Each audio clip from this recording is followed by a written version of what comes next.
discussion of the minutes. Just only thing that as I was reviewing them today, I went ahead and added to the resolution to approve the payment of $50,000 to the Humane Society, that I clarified that that is payment number 4 out of the committed 5. Just so that's not in the draft of the minutes you have, but I want to put that in the minutes to go forward. Oh, good.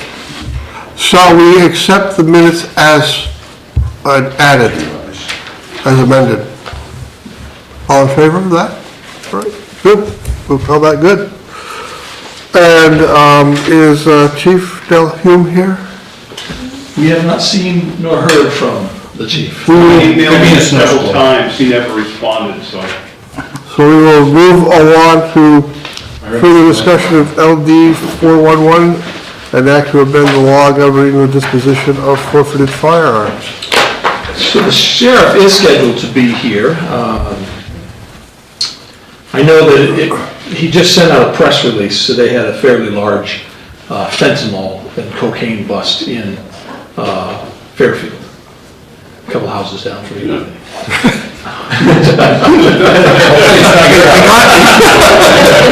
Not sure. No, not Elmhurst, actually, I would have known that one. So that would be a story that Jake will pick up on once he gets the press release. He's already seen it. So I hear the door, so that may be the sheriff coming now. I've been tracking or trying to track this particular bill, LD 411. It doesn't seem to be gaining a whole lot of action in the Judiciary Committee. The Judiciary Committee had public hearings on 7 gun-related bills today, and this was not one of them. Right. And I'm sure you already know, but there are Somerset representatives on Judiciary, Liz Caruso and Jen Porter. Are both there. So, but in regards to that legislation, that's about all I know, and it sounds like you probably know more than I do already. So. I just talked to Laura with them about that very thing. It's out of committee, just waiting for hearing and workshop, what she knew last month. Okay. Yeah. So there's no scheduled hearing or workshop. I didn't think there had been. I didn't see it anywhere. So to that end, Commissioner Seekins provided a copy of the draft testimony that he wrote up last meeting, and I included that in your packets.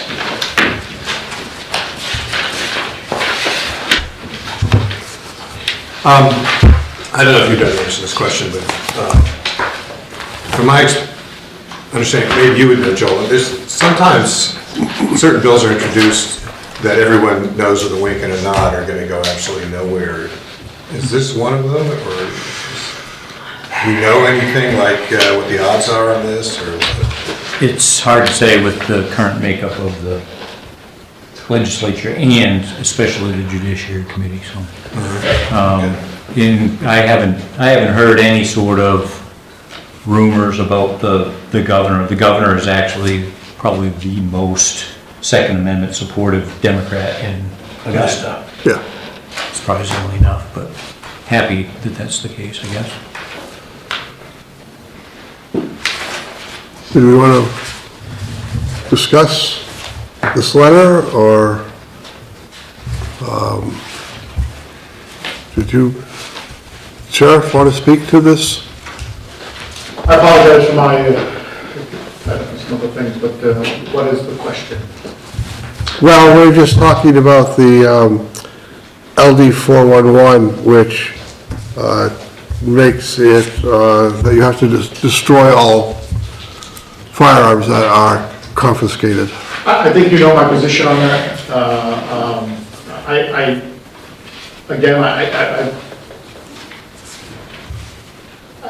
I'm very concerned about victims, and there seems to be in our legislature right now, in our government, that our victims are being put on the back burner. So I think what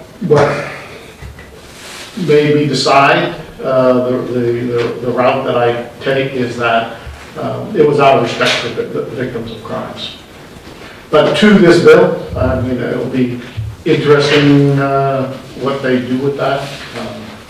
I haven't heard either way what the conversations have been. Well, we do know there's a law that states that all firearms used in a murder or unattended homicide, I said suicide last time, I need to correct myself, it's homicide. It is homicide. Those are to be destroyed, which is fine with me, I can understand that. That's very emotional. At the sheriff's breakfast, I did talk to some of the sheriffs there, and some were for, some were against, some didn't care. But Sheriff Mason did say that what they had was a plasma cutter, and they just did it in-house. They had what? A plasma cutter. Oh, okay. It's a little handheld cutting tool. And they just cut what weapons they feel they need to dispose of in-house. And I thought that might be something that we might want to look at anyway, because when Scott and I looked at the firearms that were there was that box of truly junk firearms that should be cut up. So that's just something that we might want to put on the agenda for another time as something to consider. If you want to, as I say another time, we can discuss that at another time. So that, Sheriff, you can have a moment to think about that, or a few weeks to think about it. Thank you. I did want to add that to my conversations with other sheriffs. I guess I should weigh in on this. First of all, Scott, I think it's a well-written letter, and I appreciate the effort you put into it. I agree with a lot of it, but I have sort of a process objection, which I raised in the past, which is that I don't like the idea of us weighing in as either for or against legislation that's pending in Augusta, unless it's a direct, Somerset County's name is on it in some way. And the way this letter was written, when I saw it, this just looks like your own personal opinion, which is good, and everyone should send letters like that to the legislature to express their opinions, or go to the hearings, or whatever you choose to do. But as a commissioner, I feel that we should not. I think it kind of, it's a little bit of crying wolf. I feel we ought to save our ammo for stuff that really concerns us, and not just weigh in on bills like this. And people could argue, I'm not going to argue with you now, but I don't know whether you could say this undermines Second Amendment rights or not. I don't know if we really need, I don't want to get into a big discussion about where a particular person comes in on the Second Amendment or the U.S. Constitution or any of the other amendments that we're talking about these days. I think we should just let nature take its course. For me, an issue like this, and like many that are happening in Augusta, it's home rule, right? Maine has a very long history of home rule. The best government is closest to the people, and the state continuing to mandate what people like us that are elected directly by the people in our area, their voices ought to be heard. So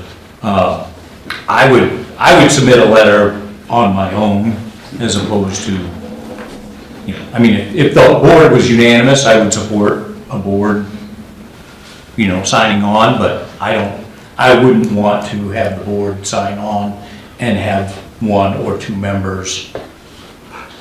Exactly. This is the type of letter that would need complete consensus of the board. That's how I look at it, right? I agree. If we don't have full consensus, then I'm gonna send it in anyway. That's. Yeah. And you should send in a version. Yeah. Draft a letter so that I've got other people who also copy that letter. I'm not in favor of the bill, don't get me wrong. I'm just saying, I just don't like weighing in on these social issues, whatever they are. So that's my point of view. So I'll probably take this as a template and Yep. put it in different words. So that's how they walk it for other folks too. But I really appreciate it, it was really good. It really is looking like this is not being in the ground so that it publicly will be ought not to pass out of the committee is what the feeling is right now. But, you know, I'm a strong Yeah. advocate of firearms, wherever they come from, Yeah. could be. Yeah, and on my side, I mean, if this was to pass, this is a mandate for Somerset County Sheriff to abide by this, so Yeah. it does directly affect us. All Maine sheriffs. Yeah. Yeah, it does directly affect us. But I'm with you, I would not. Yeah. I would not do a entire board without. Without the entire board. And again, I personally don't support, because I do agree with you. The state should be very judicious about what they mandate Yeah. counties to do. Right. Because they don't pay for a majority of the things they mandate now. Amen. Right. Plus, there's a certain element of irrationality to this bill, which is that there are gonna be circumstances where, you know, there are gonna be firearms that a lot of people are gonna not wanna destroy. Well, like I have my Irish Kimber that's, you know, on this sheet. For insufficient reasons. Yeah, there's a lot of inventory there I'm interested in, so. You know, when you start talking about mandates, we all need to head for the exit. I think that the sheriff needs to have an in-house auction with all the employees first, before they go anywhere. That way no one's left out. Easily done. But I don't think, are we officially considered employees? Okay. We are. We are, actually. Yeah, didn't you get your 1040? Good point, okay. You happen to be salaried, but you are an employee. All right, so we can move along to, So do you want to have any discussion with the sheriff while he's here regarding current practice for destroying weapons, or you alluded to an auction, but do you want to have that discussion while he's here? just, sure, yeah, we would like to. I think you can see that some of us don't want you to summarily destroy the firearms. Well, I wasn't here at the last meeting, but if I was, I would have said, I just think that we have a sheriff duly elected by the voters in Somerset County. He's been doing a pretty good job in my opinion. And I rely on him entirely to exercise his discretion on what to do with any firearms that are seized in connection with law enforcement. And if there's some that are very valuable and can be sold and don't have a lot of bad juju associated with them. It's a legal term, I think. That's actually one I don't have to look up.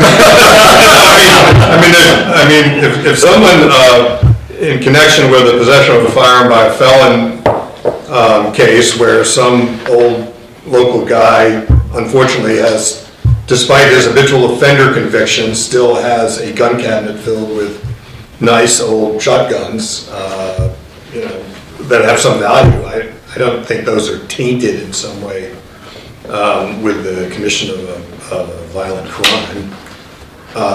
And then others clearly are. So I don't want to micromanage the sheriff on this. I don't want to see a monthly list of what he's done with all the guns. I just say, you do what you've been doing. You've been doing it since we got here. Well, I've been here for 2 years and I haven't heard any squawks about anything with respect to the disposition of firearms. I just say, keep doing what you're doing. I don't think we as a commission have to dictate policy on this or get involved.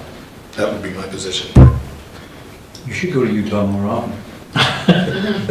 So I think something rubbed off on you. Yeah, I am obviously the state law mandates, there's certain, which you're obviously taking care of that. Obviously, if the serial numbers are gone, unreadable, those gotta go.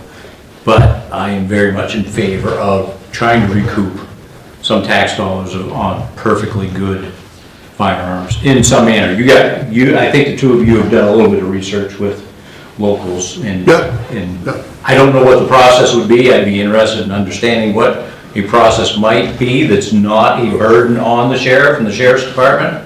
It doesn't really make any sense to try to recoup $200 and it costs us $400 in time and labor to do that. Right? I'll tell you what I'll do.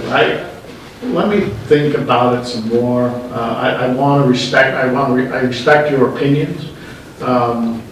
Let's see if I can come up with something in the middle, if you're willing to do that. Yeah. I still have to get over the hurdle of being sensitive to victims who have been involved in these crimes. That weighs heavy on me. But is there a middle road? You know, I need to ponder on that for a bit, Maine term, to see if we can find some middle ground. If you're willing to do that. No, happy to do that. I was thinking, one of the things that Joel brought up was, how do you go about and do that without it becoming a burden? Well, there would be a process that's already been articulated. I don't know what that process would be. You couldn't do a sole vendor. I think that, to Commissioner Alsop's point, to your scenario, that old guy with those guns that, yeah, they don't need to be destroyed because there really wasn't a victim associated with it.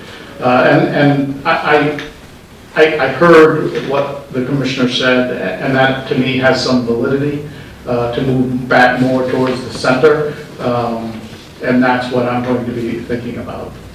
How does that look? How can we construct policy to satisfy that? And that's what I'll be looking at to do. It would be good to get an understanding of what category of victim we're looking at. Right. And when we're a little busy right now, but give me some time to put something together. The guns aren't going anywhere. They've been forfeited to the sheriff's office, and I think we can come up with a plan that will be amenable to it.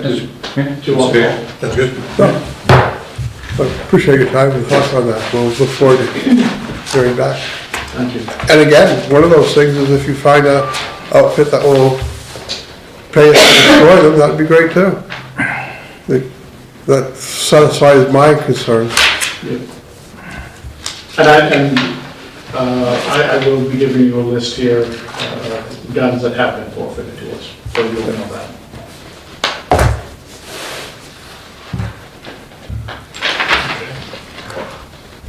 All set? You have any questions or comments? Could I just ask one question? It's Please. on topic, but semi-off topic. So there's talk of red flag coming up. Is that how much of a burden is that? Another unfunded mandate, but. Right, so right now the yellow flag laws, when we have been doing more as of recently, they are very time consuming. It'll tie up two deputies for 4 or 5 hours to complete the whole process. It is cumbersome. I wish there was a more efficient way to do it, and then we have to store all those weapons.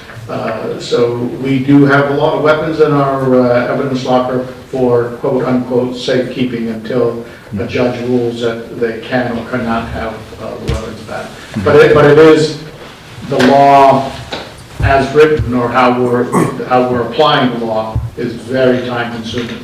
So are you seeing, or maybe you don't even get word of it unless the sheriff's department is going to be responsible for holding those weapons? I know with yellow flag, there is the option that as long as they're out of the residence, so, and they're locked up somewhere where the person in question can't get their hands on, are you seeing any evidence that part of the law is being used? I think in one situation we had, so you have to be really careful about that because of how the uncles and brothers and you don't want to be in a situation where you thought they were safe, and they got to the weapons, and perpetrated some horrific crime. So in one case, I know we did find a third party that we were confident, but in the ones, the majority of them, we take the weapons.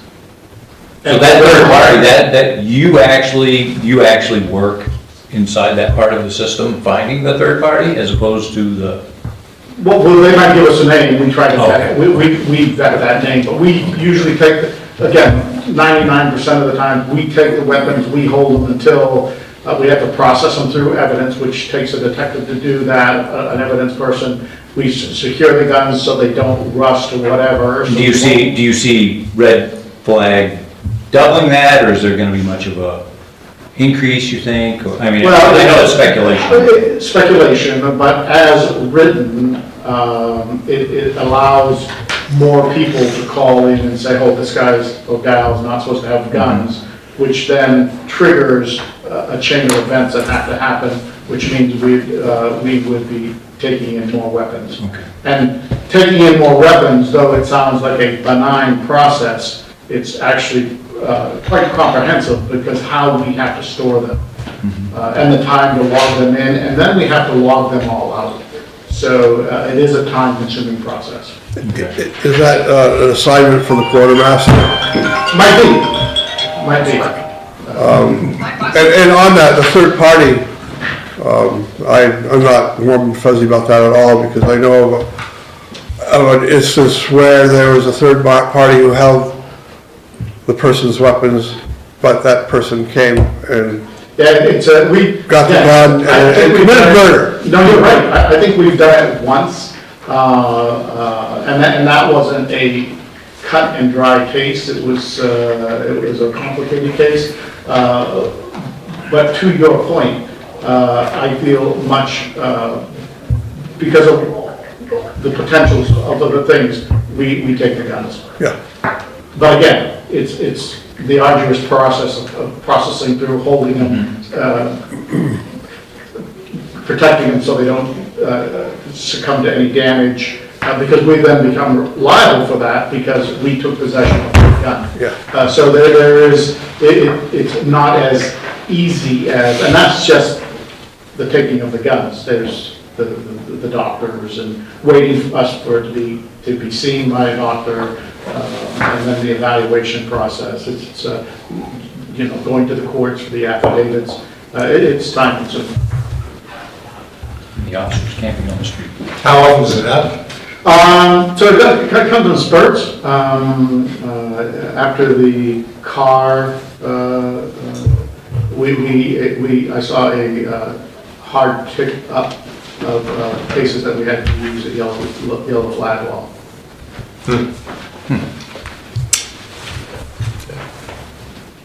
Ready to move on? Thank you. No public hearing, public comment to allow the members of the public to comment or reserve time to speak on an upcoming agenda item. You see no members of the public here. New agenda items, commissioners only? Nothing? Administrator report. All right, I'm going to cover some things, and these were late additions to some correspondence I've had with folks, and so I believe we tucked these 4 sheets kind of into the back of the new business, so there's a couple of emails I'm going to refer to. I know that Register of Deeds is going to refer to something in her report about deed software, so you'll need a sheet that looks like that. And Chairman Cezak submitted a resolution regarding tax exempt bonds, so that's also tucked into the back of your packets under new business, but just want to give you a heads up for that. So a couple of letters, a simple thank you letter from the Winslow Food Cupboard. You had authorized a donation from TIF to them, and just as a reminder, they service the UT with a mobile food pantry. Also, I've been corresponding with a gentleman that represents the Arnold Trail Committee, the Benedict Arnold Expedition Historical Society. They are looking to have some of their trail repaired that has had erosion take place. and they are putting in a request. It's a small request, so I didn't think it needed to go through the due diligence of the TIF committee. It does impact Carrying Place Township, so it's in the UT, and it's a request for $500 to pay an expert to come out there and take a look and assess what kind of repair needs to be done. So I just will make you aware of that. You wanted- Made an executive decision. I know, I'm the executive. I know. But are you the expert that's gonna get the $500?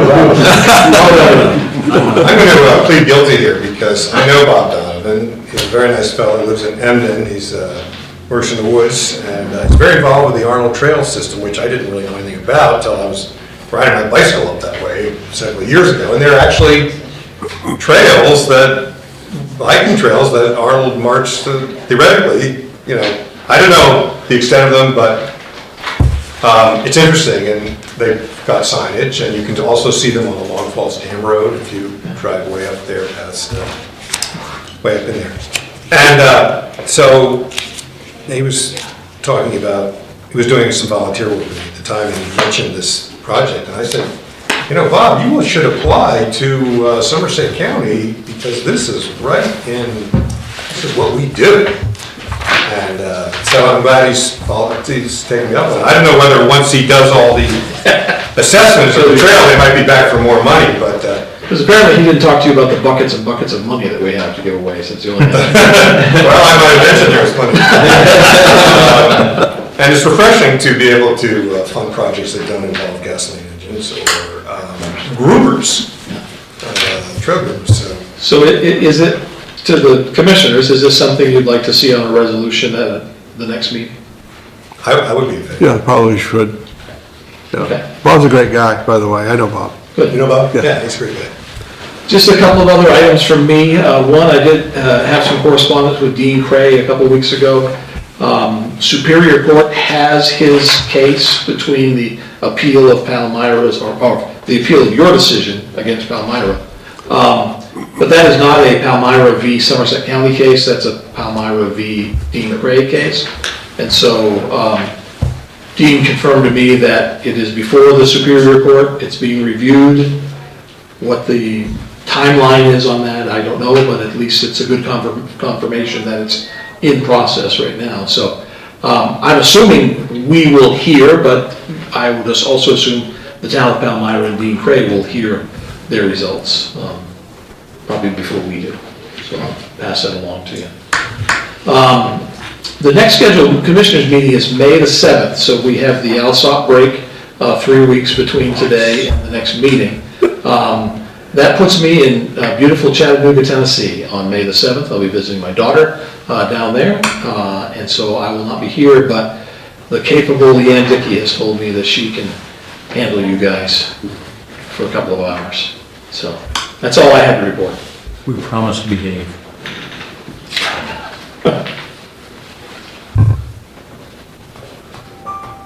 Any questions or comments, or questions about the rest of these bullet points? Question, because I know that some other folks from Palmyra are going to file for the process. Where does that stand if this is delayed in the Superior Court beyond the period in which they can do that? So, state statute says that upon a written agreement between the commissioners and the taxpayer, they can suspend the 60-day time period under which that you will hear their appeal. So we have four additional Palmyra appeals. On April 1st, I sent out the notice of agreement that I signed and said the commissioners will leave this open indefinitely until you get a final ruling from the courts, because it is quite possible that if Superior Court rules in such a way that the town of Palmyra disagrees with, they may appeal it to the law court, which again is a decision they have to make as the select board there. But the four additional, in addition to Dean Craig, so 5 total property owners, we've covered our bases legally. That will allow you the time to wait until the final decision is made in court. And if it is remanded back to you to change or alter, then you'll have the time to do that. I would only assume, but again, it gets you in trouble doing that, I would only assume that if they remand it back to you with only minor changes, that ruling would automatically impact the other 4 people that are in that same neighborhood on White's Pond. So that's the status. We've sent out the notices, the people are signing them and sending them back to me today. We got one today. So. Just wanted to know, because it's part of my district and I got questions. They'll ask, they'll ask, that's right. All set with our administrator? To finance reporting? Okay. I was asked to give a brief overview of our FY 2024 audit. I said you had 3 minutes, that's not 3, so. I didn't say very good. Thank you. I just said brief. Thank you for setting that.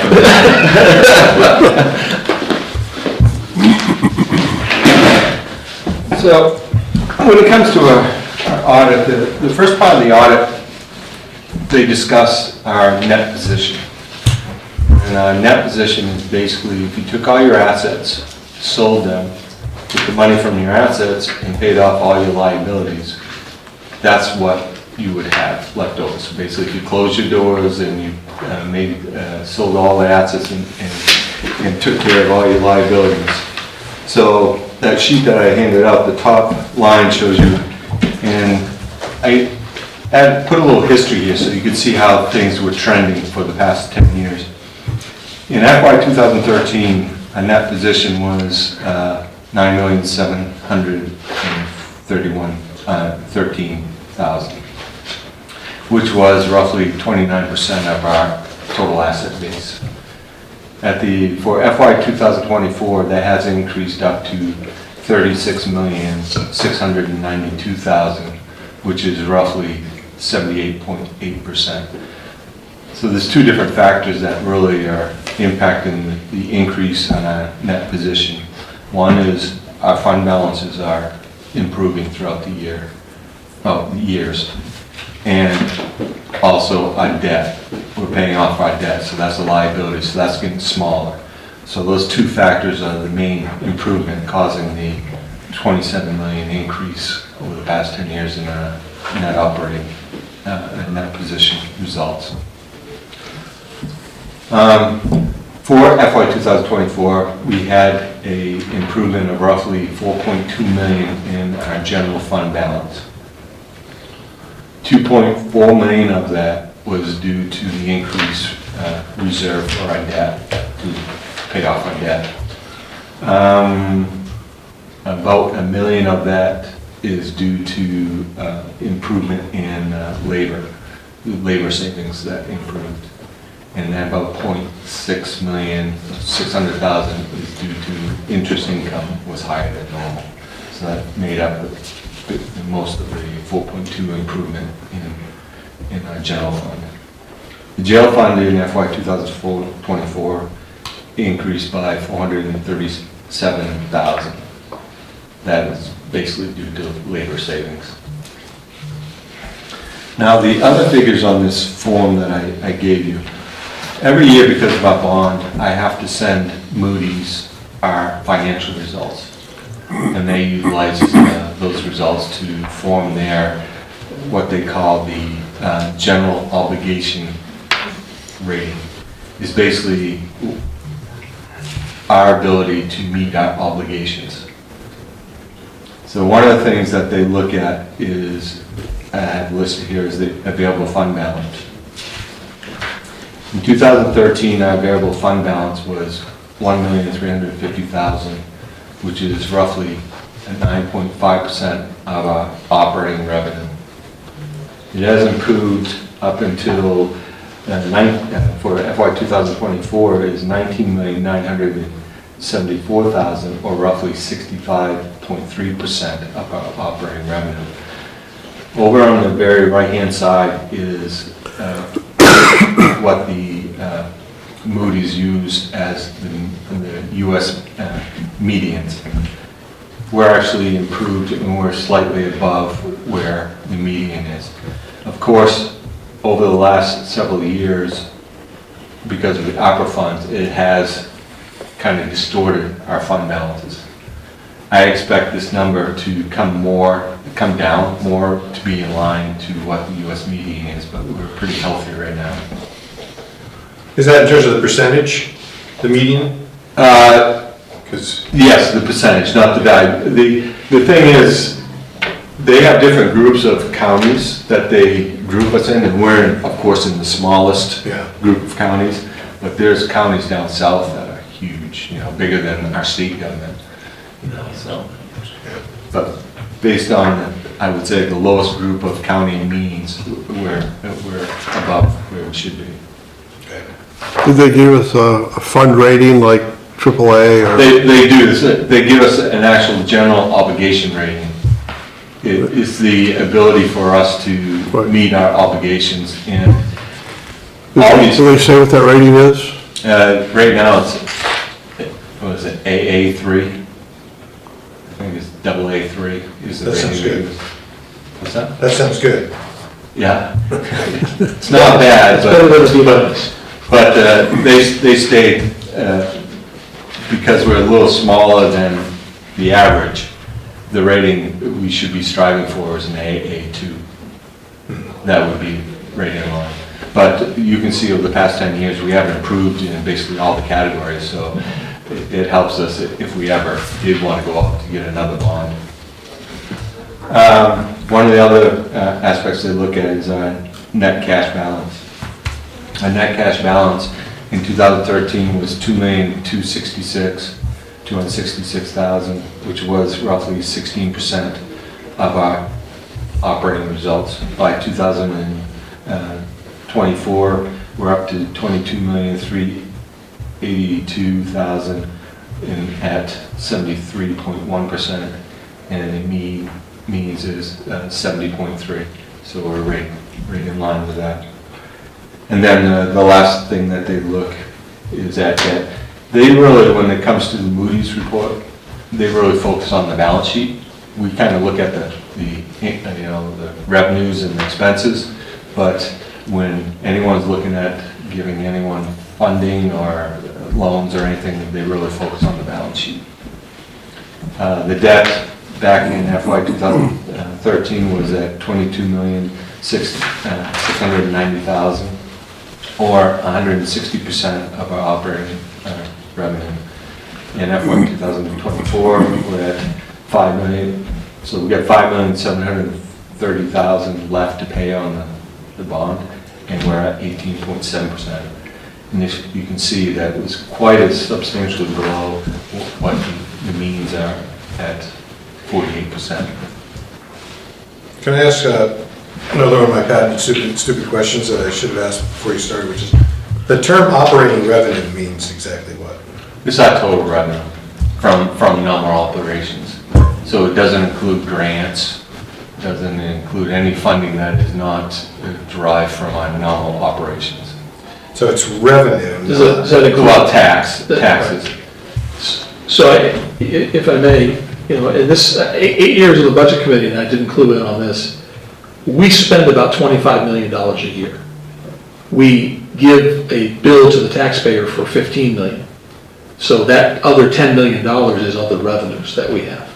So,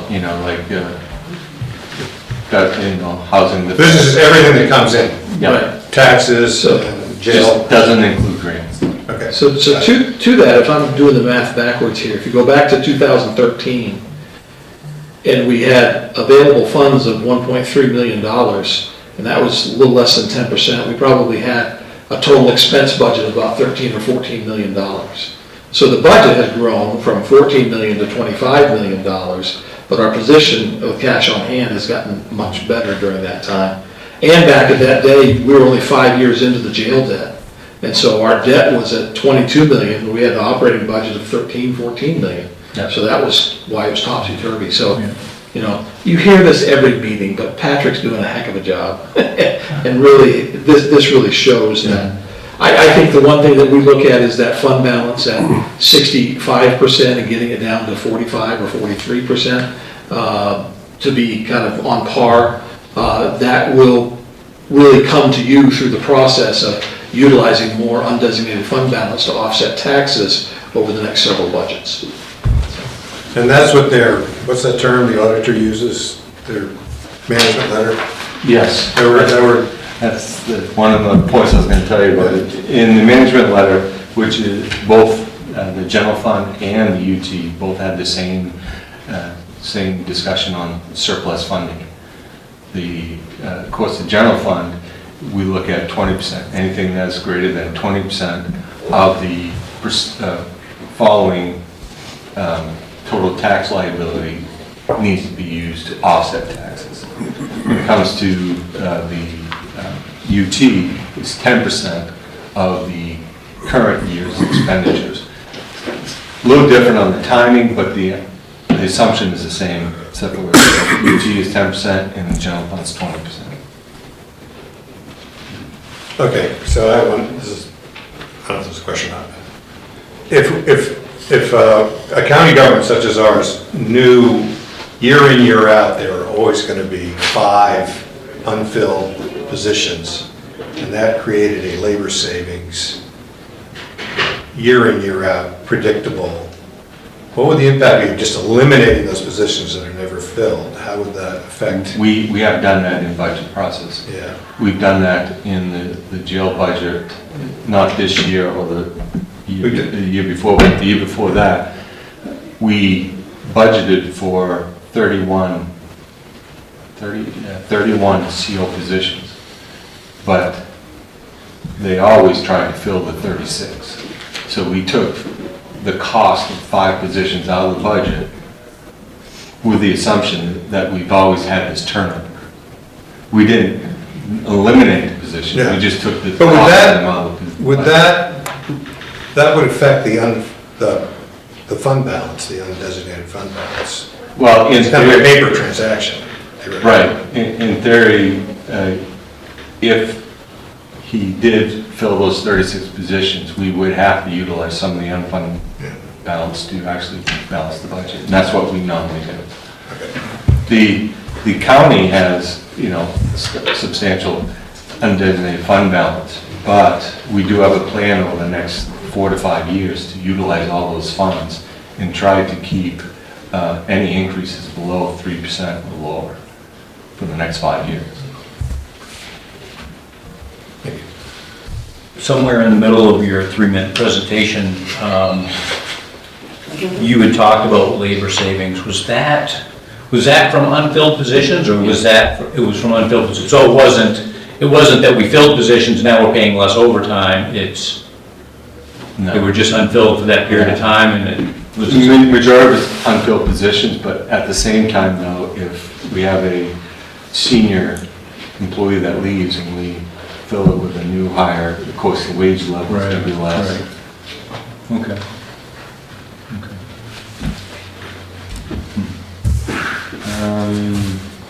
That's basically all I had on, I don't know much more questions. Great. We're currently turning in the right direction. I do, I don't know, good or bad, I do expect that these favorable variances are gonna dip in the next several years to become more in line to the median. Nice work. Thank you very much. Any other questions or concerns? I don't see that much. Public hearing for the budget is April 28th Yeah, at 6 o'clock upstairs. April 28th? April 28th is a Monday. It is.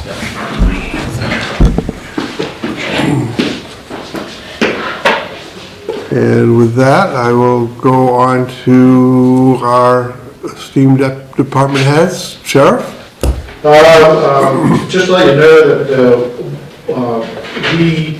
Somerset County has been one of 4 pilot projects to initiate or start a program called VINE.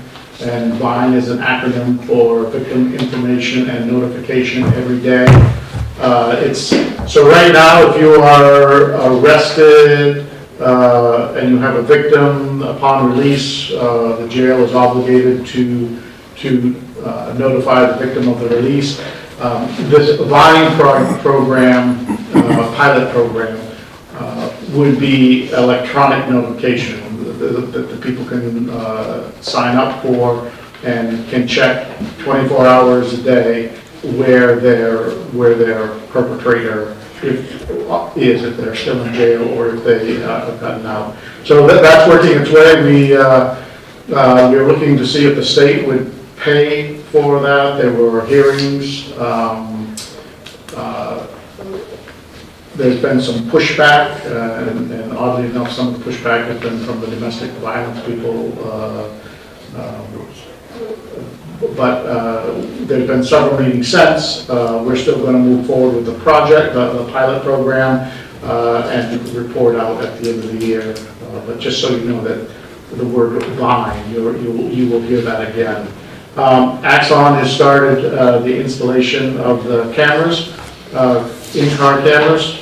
They started yesterday, and that's going fairly well. Patrol's been very busy, and since the last time we've met, detectives have arrested an individual that was involved in we charge him with manslaughter, motor vehicle crash out of Solon, and this morning we executed a search warrant in Fairfield, and I just put out a press release, but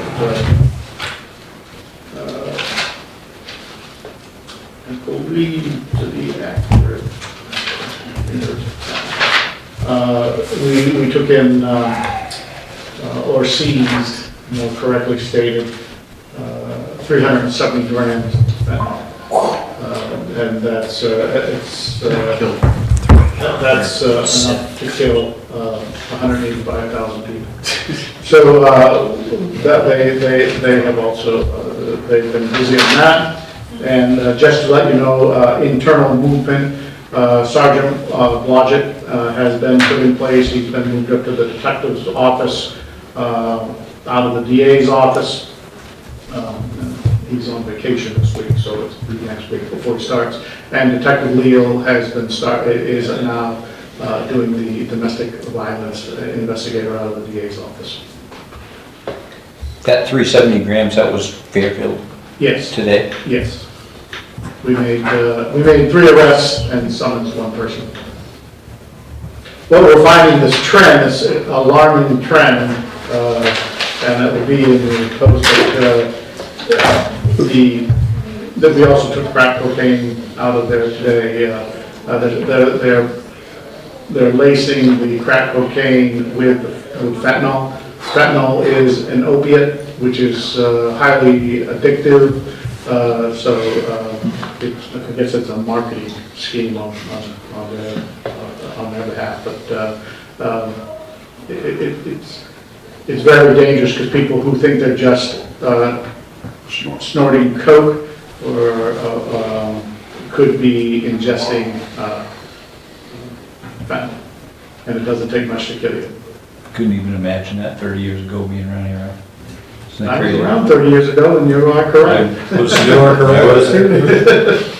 too. There was a earlier bust in Fairfield, any connection? I want to be careful what I say with the press here, but He never writes anything.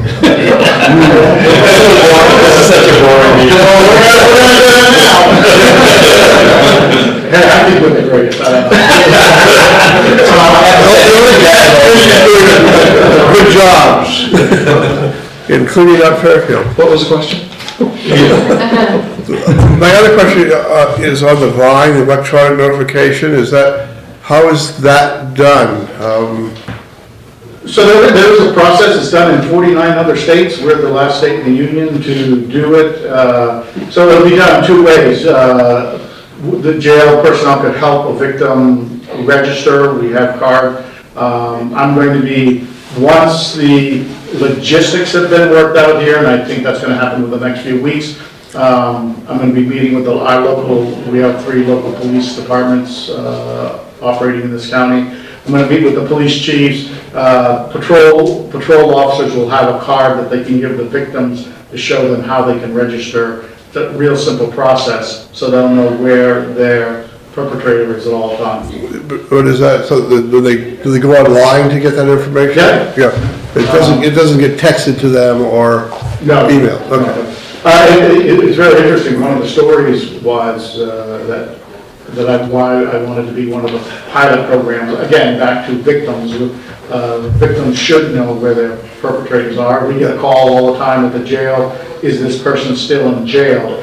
And Vine representatives will tell you of a story of a young lady, a young girl at the time, whose parents were viciously murdered. And now she's an adult. This person was convicted, and she calls Vine every day to make sure that this guy is still in prison. So it's for her own mental health. So that was a kind of compelling story. Yeah, yeah. Good, I was just hoping that it would be that the victim would reach out to get that information rather than going to them, because going to them might expose them. Yeah, it's been very successful. Yeah. And again, there's been some pushback by the legislature for a myriad of reasons, but I think once these 4 jails can be successful with the pilot program, I think that it will prove itself, and it'll be, as they say, a no-brainer to push out. The cost isn't, I think the cost to get it going is around $300,000 to $400,000 statewide for all 16 county jails. So I think that it's doable, but we've decided to collect the data for a year and see how that goes. Good, thank you. Any other questions for the sheriff? Register of Deeds, Tanya? Good afternoon. So I came for 2 reasons. I wanted you to know that Victoria Eck, our new clerk, is working out excellent. She's been with us for about a month and picking up very quickly. She's almost doing all of the e-filing by herself. Just so impressed with her and so pleased. Such a good choice for us. So thank you for approving that. And the other thing is, in your package, you'll have the document that I prepared to show you the different software companies I've reached out to. I felt like 7 were options for us. The top 5 were the better options, so I reached out to them. In the first category, you'll see, or the column, you'll see Fiddler, Brown Text, IQS, Harris, Avenue, that's the new 2.0 system, Catalyst and Gova OS. After talking to all the reps and talking to all of the registrars, I still am most interested in going with IQS. You'll see their pricing is right in the middle. 10 other counties are using them already. That alone is a big selling point to me. So I'm here today to ask you for permission to move forward with IQS. And what that means is asking them for a new updated quote because the last proposal has expired. And then my plan would be to bring that to you when I get it for final approval. And if all goes well, we would implement their software in February of '26. Well, I should say, we'd probably try to start implementing it around December so that when my contract ends with Avenue, all of the little kinks are ironed out.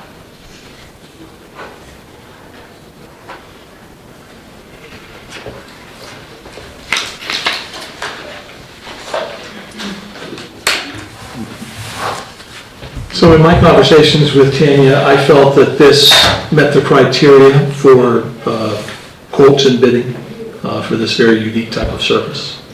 And as she said, she's really just looking for a consensus to move forward, get an updated quote from IQS and bring that back to you at our upcoming meeting.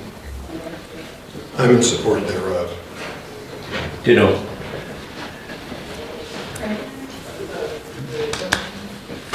I mean, Fine, I just wondered, do we have a resolution here, or do we need to? We don't, because we're waiting for an updated quote. Okay. Do we need to wait for 3 weeks, though? What do you mean? How long, can we put this on our next meeting? We can, agenda? yes, that Okay. is fine, that time is fine. All right, just want to make sure what the timing is. Yep, I believe Brian can have it to me within 3 weeks. And Yeah. if not, I'll let Tim know. Yeah, Good, all right, I think that's great. okay, Thanks for Okay, looking at I'd this. like this due diligence as well. you're welcome. Thank you. And thank you for this new book I could add to my library. You're I see you're here for 3 reasons, to guide your book. Yes, that's a great book. Yes, it is, Yeah, yeah, we're very fortunate. yeah. Yes. Anything else for Tanya? And I see no other department heads Dave Spencer. other than HR? Can't even see you. Anything you'd like to report?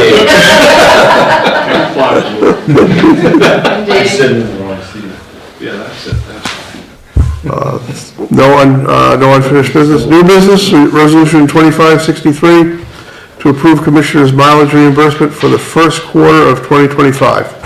So moved. Second. All in favor?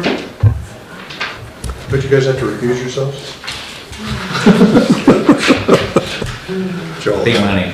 Don't you need 3 to vote? that is true.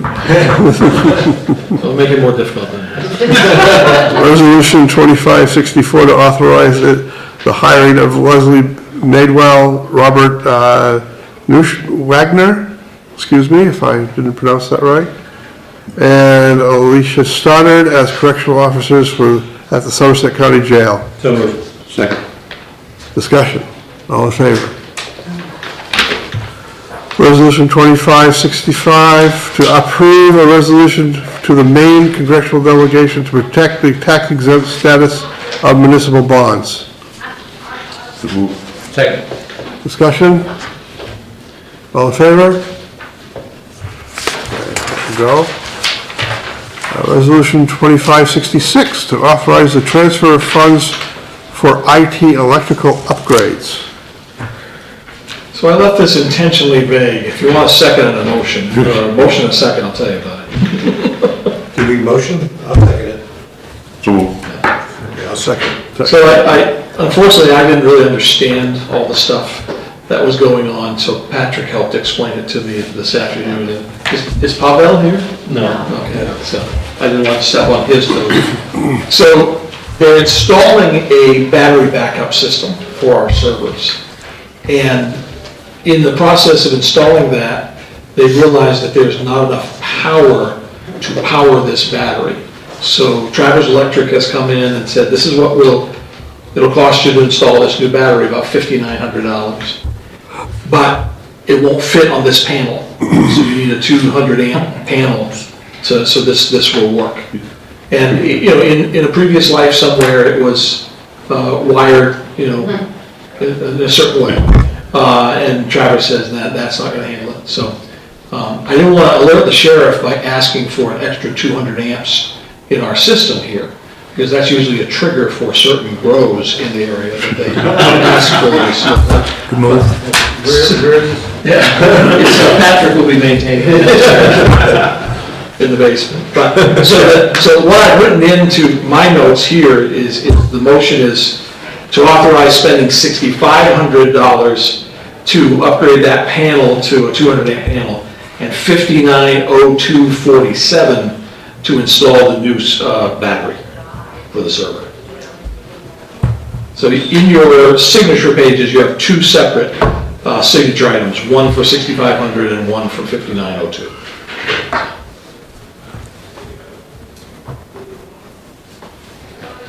I'm in favor. Vote. I'm fine.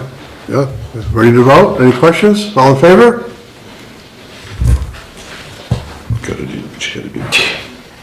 Can't run computers without power. It's just how it works. All set. Nothing on unorganized territory. Warrants, resolution 2567 to approve the treasurer's warrant for general fund, Somerset County Jail, unorganized territories, and TIF community benefit. and a total of $431,737.98. So moved. Second. Discussion. All in favor?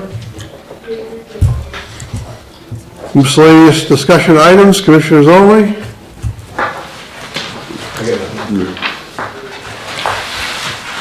Nothing. Executive session to discuss a personnel matter pursuant to MRS Section 405, 6A, Somerset Sheriff's Office. Is there a motion? Motion to go into executive session. Second. All in favor?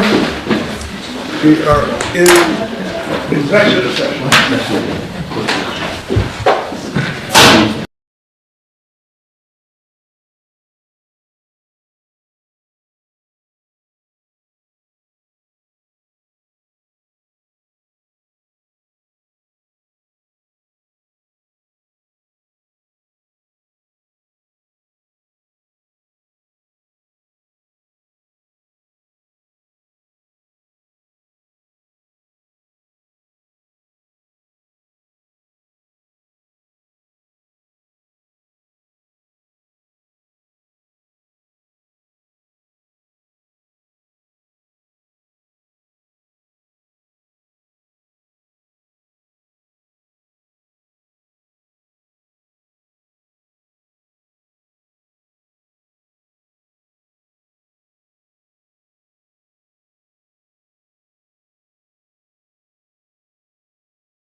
statement?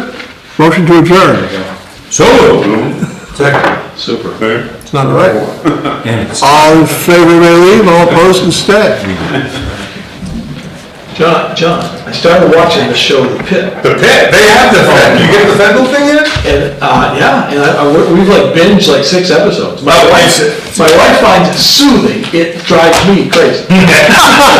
so on the other side of the pendulum, and I don't know if you, I think it's on Paramount, is Landman.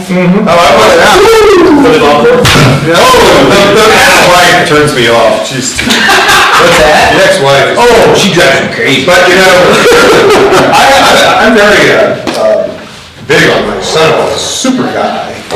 And I was worried we didn't have enough time to watch TV. great shape, he's fantastic, he's a really great guy. And he is an ER doc, and he's been promoted to run, he runs the ER in his hospital in Salt Lake City. He's just like the guy on TV.